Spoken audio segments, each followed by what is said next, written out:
জিয়াউর রহমান সাহেব ক্ষমতায় আসার আগে বা লিড করার আগে তো উনি কারো ম্যান্ডেট নেন নাই যে উনি পারবেন কি পারবেন না, জনগণ তো তার এই দায়িত্ব দেয় নাই, উনি নিজের দায়িত্ব নিজে নিছেন, তাই না না? আমি না এটা আমরা এটা নিয়ে কথা বলতে আসি, আবার আমরা এটা কথা বলতে আসি। খালেদ মহিউদ্দিন, আমি আপনাকে কারেকশন করে দিচ্ছি। জি, শহীদ প্রেসিডেন্ট জিয়াউর রহমানের ইতিহাস দেখেন, সমস্ত ইতিহাস থেকে তিনি নিজে রাষ্ট্র আমি ক্ষমতা ইতিহাস নিতে দেখছি, চাননি। আমি ইতিহাস দেখছি উনি সহকারী সেনাপ্রধান ছিলেন, সেটা থেকে তিনি ডেপুটি চিফ মার্শাল অ্যাডমিনিস্ট্রেটর হয়েছেন, তারপরে উনি আমি বলছি জাতির ঐতিহাসিক প্রয়োজনে যেমন করে আমি একদম হুবহু ডক্টর ইউনূসের তাই দেখি, আমি ডক্টর ইউনূসের তাই দেখি। একইভাবে আমি বললাম উনি ক্যান্টনমেন্ট থেকে আসছেন আর উনি গ্রামীণ ফোন থেকে আসছেন, গ্রামীণ ব্যাংক থেকে। আমি সেটাই বলছি যে ডক্টর ইউনূস সাহেবের নেতৃত্বে যে সরকার ঐতিহাসিক প্রয়োজনে 2024 সালে এই জনগণের কল্যাণার্থে আসছেন এবং জনগণের কল্যাণার্থে তারা কাজ করবেন এবং জনগণের সেই সমর্থনটা তারা পেয়ে আসছেন, যেমনটি সমর্থন শহীদ প্রেসিডেন্ট জিয়াউর রহমান সিপাহী জনতা আপামর জনগণের কাছ থেকে পেয়েছেন। কাজল ভাই আপনাকে অনেক ধন্যবাদ। আমি একটু জনাব নাসিরউদ্দিন পাটোয়ারির কাছে যাই, আমি আসবো আবার আপনার কাছে। আপনার কাছে আমাদের অনেক প্রশ্ন রয়েছে, সরি প্রথম প্রশ্নটা একটু বিলম্বিত হয়ে গেল। জনাব নাসিরউদ্দিন পাটোয়ারি, 2 মাসের মধ্যে আপনাদের রাজনৈতিক দল হতে যাচ্ছে, পাশাপাশি বৈষম্য বিরোধী ছাত্র আন্দোলন ও জাতীয় নাগরিক কমিটির প্রেসার গ্রুপ হিসেবে সক্রিয় রাখার কথা বলেছেন আমরা। আর এই দুটি সংগঠন যারা থাকবেন তারা আবার সরাসরি আপনাদের রাজনৈতিক দলে যুক্ত থাকবেন না, সেই ক্ষেত্রে কি তারা জাতীয় নাগরিক কমিটি ছেড়ে যাওয়া দলটিতে যোগ দিবেন? এই 3টি সংগঠন ছাড়াও আপনাদের প্রতিনিধিত্ব আছেন, আপনাদের হবু দলটিকে কি আমরা সরকারি দল ছাড়া আর অন্য কোনো কিছু বলতে পারবো? মানে কেন আমরা এরকম বলতেছি জনাব নাসিরউদ্দিন পাটোয়ারি, এই বৈষম্য বিরোধী ছাত্র আন্দোলন থেকে শুরু করে নাগরিক কমিটি বা উপদেষ্টাদের সম্পর্কে নানা ধরনের, যেমন আমি জনাব মতিউর রহমান চৌধুরীকে উদ্ধৃত করতে চাই। জনাব মতিউর রহমান চৌধুরী ওই দিন বলেছেন, মানবজমিনের সম্পাদক, যে এই সরকারে যারা আছেন তারা কি সবাই ফেরেস্তা, কারো বিরুদ্ধে কোনো কিছু লেখা যাচ্ছে না, কারণ আপনারা সব ক্ষেত্রে প্রভাব বিস্তার করতেছেন, সব জায়গার মধ্যে আপনারা ট্যাগিং করতেছেন, আপনারা একটা নির্বাচিত সরকারকে ক্ষমতায় আসতে দিচ্ছেন না, আপনারা নিজেদের ক্ষমতা নিজেরা প্রলম্বিত করতেছেন, আওয়ামী লীগের দোষ আপনারা বিএনপির উপরে চাপাচ্ছেন। আপনি যদি একটু মন্তব্য করতেন জনাব নাসিরউদ্দিন পাটোয়ারি। অনেকগুলা ধন্যবাদ দেশ প্রবাসে যারা ঠিকানা দর্শক বিন্দু দ্বারা দেখছেন এবং সহ আলোচক যিনি রয়েছেন প্রথিতযশা আইনজীবী এবং খালেদ ভাই সবারই একজন প্রিয় মানুষ। সো অনেকগুলা প্রশ্ন এসেছে এবং প্রশ্নগুলো আমি একে একে উত্তর দিচ্ছি। প্রথমত হলো 5th অগাস্টের আগে যে আন্দোলনটা হয়েছিল এটা কোনো অর্গানাইজড ওয়েতে আন্দোলনটা ছিল না, এটা একটি জনগণের স্বতঃস্ফূর্ত অংশগ্রহণ ছিল। এই অংশগ্রহণের মধ্যে যেটা আমরা চীন বা কম্বোডিয়া, ভিয়েতনাম বিভিন্ন দেশের যদি উদাহরণটা নিই, সেখানে কিন্তু একটি অর্গানাইজেশনের মধ্যে বিপ্লবটা হয়েছিল। ইভেন 90-এ যেটা হয়েছে বিভিন্ন অর্গানাইজেশন সেটা লিডিং পজিশনে ছিল। কিন্তু এই আন্দোলনটা আমরা যেটা করতে সক্ষম হয়েছে এটা অনেকটা লুজ কানেকশনের মধ্যে দিয়ে হয়েছে, যে যার জায়গা থেকে যতটুকু সামর্থ্য ছিল অতটুকু দিয়ে হলো আন্দোলনে ঝাঁপিয়ে পড়েছিল।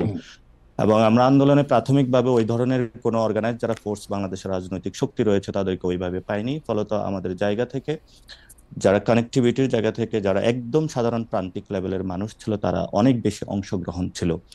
এবং এই আন্দোলনটা যদি আগে থেকে অর্গানাইজ থাকতো তাহলে হয়তোবা এই পর্যন্ত আমরা একটি নতুন পথযাত্রায় পরিক্রমায় অবতীর্ণ হতে পারতাম। কিন্তু সেই যাত্রায় আমরা যখন আন্দোলন এবং শেখ হাসিনা যখন পালিয়ে গেল সেখানে দেখেছিলাম যে মব জাস্টিস হচ্ছে, বিভিন্ন জায়গায় অনেক ক্রিয়া কার্যকলাপ হচ্ছে, তখন আমরা চিন্তা করলাম যে আমরা বিভিন্ন জায়গায় যাত্রাবাড়িতে যিনি আছেন, মিরপুরে যিনি আছেন, উত্তরাতে যিনি আছেন, পুরো বাংলাদেশের রংপুর, সিলেট, এই যে বিভিন্ন ডটস গুলা বিভিন্ন জায়গায় রয়েছেন তাদেরকে আমরা একসাথ করার একটা উদ্যোগ নেই। একসাথ করার মধ্যে উদ্যোগ নিয়ে যদি আমরা একটা অর্গানাইজড ওয়েতে করতে পারি তাহলে হয়তো বা রাষ্ট্রের যে একটা জায়গায় আমরা মুক্তি দিয়েছিলাম সেই মুক্তিটা আরো ভবিষ্যতে এগিয়ে নিতে পারবো। তো সেখানে স্টুডেন্টদের একটা কানেক্টিভিটি ছিল বৈষম্য বিরোধী ছাত্র আন্দোলনের মাধ্যমে, কিন্তু নাগরিকদের ওইভাবে হলো একটা অর্গানাইজড ফোর্স ছিল না যারা আন্দোলনে এসেছিল। নাগরিকদেরকে আমরা কানেক্টেড তৈরি করার জন্যই কিন্তু জাতীয় নাগরিক কমিটি 8 সেপ্টেম্বরে গঠন করি এবং সেখানে আমরা অনেকাংশে কানেক্টেড করতে সক্ষম হয়েছি। ভবিষ্যতে আরো এটা চলমান থাকবে। এবং আপনি যখন এই কথা বলছিলেন জনাব নাসিরউদ্দিন পাটোয়ারি, এই জায়গার মধ্যে থেকে একটু কথা বলে যাই আর কি, মাফ করবেন আমাকে, যে একটু কথা বলে যাই। আপনি যে নাগরিক কমিটিতে আপনি কানেক্টেড করবেন, কয়েকদিন আগে আপনি বললেন যেটা আসলে বিএনপির লোকজন একদমই আপনি পছন্দ করে নাই, সেটা হচ্ছে যে অপসারিত কাউন্সিলরদের, মানে সিটি কর্পোরেশন পৌরসভা বিষয়ে আপনার একটি বক্তব্য নিয়ে আপনি জানেন যে কাউন্সিলরদের মধ্যে যারা বেশিরভাগই আওয়ামী লীগের ছিলেন অথবা আওয়ামী লীগের আমলে নির্বাচিত ছিলেন তাদেরকে আপনি এক করতে চাইলেন। এইটা মূলত আমরা যারা দেখছি আপনাদের, তারা দেখছিলাম যে এটা একটা ভোটের রাজনীতি, আপনারা একটা পপুলিস্ট জায়গা থেকে এই জিনিসটা করতে চাইছেন কিনা, জিনিসটা যতটা মানে ঘটনা তার চেয়ে অনেক বেশি হইলো আপনাদের, আমি জানি না মানে কিসের জন্য, সেটাও যদি আপনি একটু বলেন কেন আপনারা এটা করছেন? প্রথমত বিএনপি যে পছন্দ করছে না, এটা শুধু বিএনপি না, অন্যান্য রাজনৈতিক দলে একই ধারাবাহিকতা আছে। কারণ আমরা বরাবরই বলে থাকি একটা জেনারেশনের রূপান্তর হয়েছে, অর্থাৎ পুরাতন যে ওল্ড সিস্টেম, এটা আমরা সেই 3 তারিখে এক দফা দাবি যেটা নাহিদ ইসলাম উত্থাপন করেছিলেন, পুরাতন যে বন্দোবস্ত রয়েছে, ফেসিস্ট বন্দোবস্ত, সেটার আমরা বিরোধিতা করছি এবং আমরা নিউ একটি নতুন রাজনৈতিক বন্দোবস্ত চাচ্ছি। তো পুরাতন বন্দোবস্তের মধ্যে আমরা দেখতে পাচ্ছি ইনস্টিটিউশনগুলো ধসে পড়েছিল। গত 53 বছর অনেকগুলো রাজনৈতিক দল এসেছিল, তারা এগুলোর কোনো সুষ্ঠু প্রক্রিয়ার মধ্যে গঠন করতে পারেননি। ন্যাশন যে জায়গা ছিল সেটাতে একটা ডিসক্রিমিনেটরি জায়গায় ঠেলে দিয়েছিলেন এবং একটি বিভাজনের রাজনীতিতে বাংলাদেশে গত 53 বছর ছিল।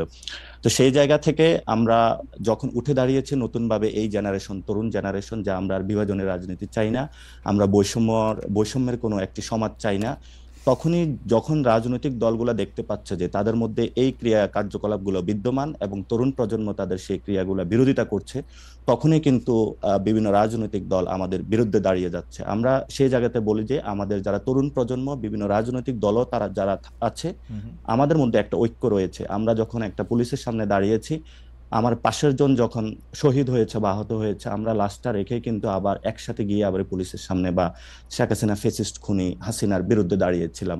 তো ঐক্যটা আমাদের মধ্যে রয়েছে, এটা হলো আমাদের কাছে একটা প্র্যাকটিক্যাল ঐক্য। It's not about the political party alliance বা কোনো কিছু হবে।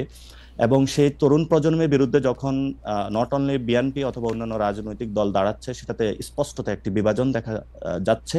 কারণ আমরা মনে করি যে নতুন যে ব্যবস্থা সেটা আমরা মেনে নিব না, আমরা একটি পুরাতন ব্যবস্থাকে আমরা মেনে নিব, আর আমরা একটা নতুন ব্যবস্থা চাই যেটার মধ্য দিয়ে আমাদের মর্যাদার অবস্থাটা ফিরে আসবে, দক্ষিণ এশিয়াতে বাংলাদেশ একটি নতুন জায়গায় অবস্থান করবে।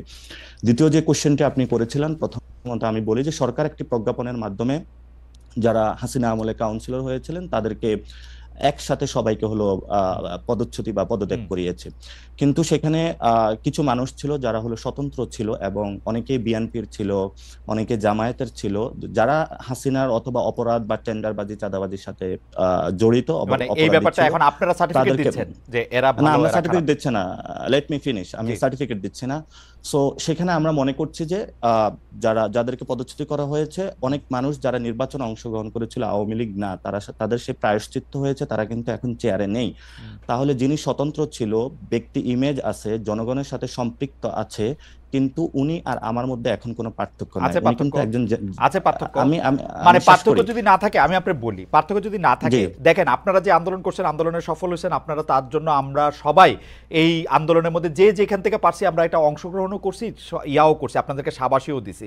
কিন্তু ঘটনা হইতেছে বারবার গত 15 বছর ধরে বিএনপি সহ অন্য বিরোধী রাজনৈতিক দলগুলি শেখ হাসিনার অধীনে কোনো নির্বাচনে না যাওয়ার জন্য, বিশেষ করে 6 সিটি কর্পোরেশন নির্বাচনের পরে আর কোনো নির্বাচনে যাওয়ার জন্য আহ্বান জানাইতেছিল। তারা বিভিন্ন পাকে চক্রে বিভিন্ন নির্বাচনে গেলেও সেটা বারবার বলছে, কিন্তু আমরা কিন্তু দেখছি এই সিটি কর্পোরেশন নির্বাচনে যারা গেছে, আওয়ামী লীগের হোক আওয়ামী লীগের বিরোধী দলের হোক, তারা আসলে শেখ হাসিনার হাতেই শক্তিশালী করছে এটাতে গিয়ে।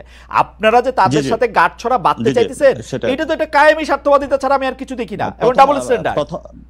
প্রথমত আমরা বলে থাকি যে আপনার যে কোশ্চেনটা করেছেন এটা আমাকে ফুলি অপোজ করে থাকি, বিকজ দ্যাট প্রথমত যারা ইলেকশনে গিয়েছিল ডিরেক্টলি, যারা আওয়ামী লীগ রয়েছে, অনেক মানুষ যারা বিএনপিতে রয়েছে